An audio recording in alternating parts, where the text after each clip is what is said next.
fully capable, have access to all of the tools that are necessary to move shit forward and step up for people around them. Do you choose to use it or not? I got, you know, half my family's white, and half of them might get it, and half of them might not. It's also hard to relate to things you can't relate to. By the way, if you don't live around black folks and you just watch TV, you're gonna be racist.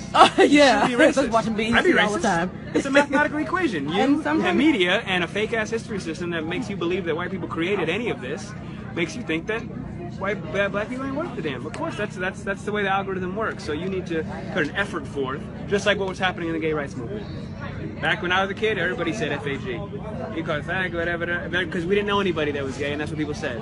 And you meet some people, and you step forward instead of back, and you realize, oh, as a human being, I'm an asshole. I shouldn't be talking like that. That hurts people.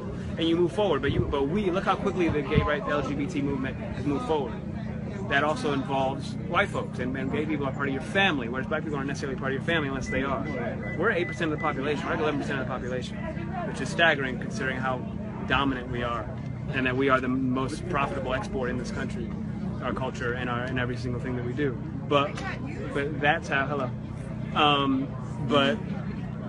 so it's certainly possible.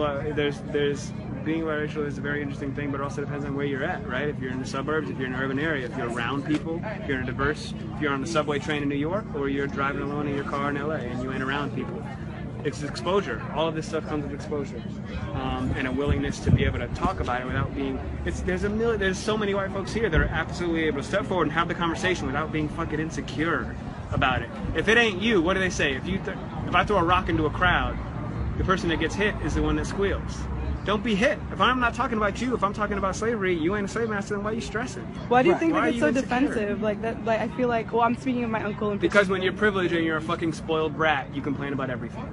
When you get everything that you want at all times, you complain when you don't get it. If you're rich for the first 12 years of your life and you fly first class and suddenly you ain't rich no more, you gotta fly coach, you're gonna bitch about that.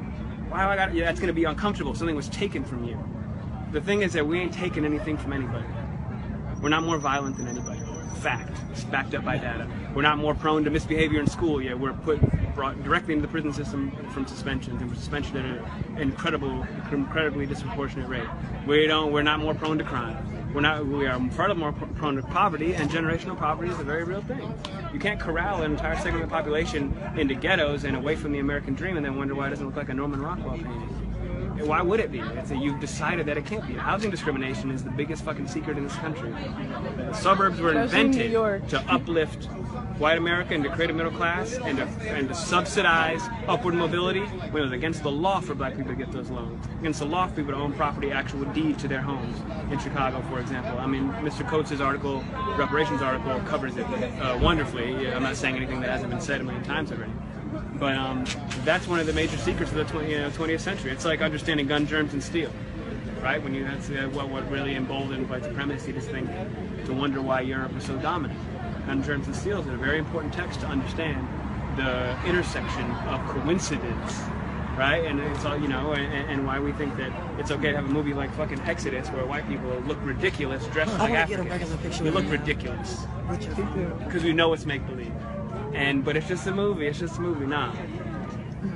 It ain't just a movie. That's shit that gets Mike Brown killed. And all you people think it's okay because he's a fucking animal because you think that all of this stuff is connected. That's what you learn, especially while you're out there in Hollywood playing games.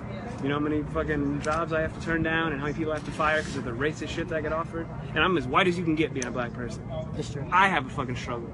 Imagine him trying to get those jobs. You gotta decide whether to wear a do-rag and rob some white person on a TV show or pay your mortgage and raise your family. And that's no fucking joke. Those are 5 of my closest friends. You have to decide every 3 days whether they want to chip away at their own soul and chip away a piece of themselves to dance and shuck and jive for white America, to fucking rob some white person on TV or to play some demonstrably black piece of shit in some movie in order to pay their rent. 35, 40-year-old grown-ass men with degrees. It drives people insane to be constantly smushed. It's measurable, it's real, and that's lovely Hollywood. That's not Ferguson, Missouri. We don't hear about it.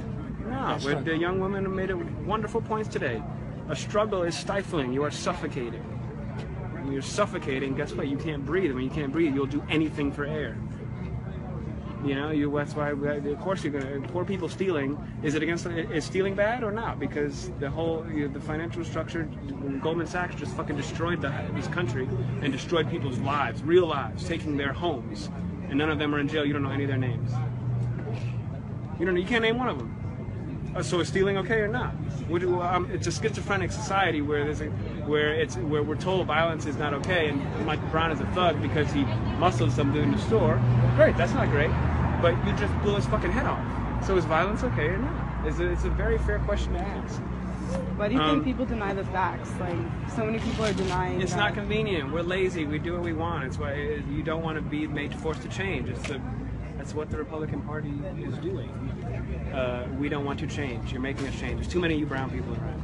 You're making us change. We're gonna have to not be able to say, play to God in schools. People don't like change. None of us like change. Nobody likes to change, and also change means that you were wrong for so long. Right? You couldn't go get a fucking sandwich 40 years ago. You could not go into a store and get a sandwich. Think about how insane that is. Apparently Von Derek might not have been able to get a sandwich either, but think about how insane that is. It's ridiculous, but people don't want to change, so they're going to we'll kick and scream and scratch and do anything we possibly can to keep you from... Anyway, I gotta go. Sorry, dude.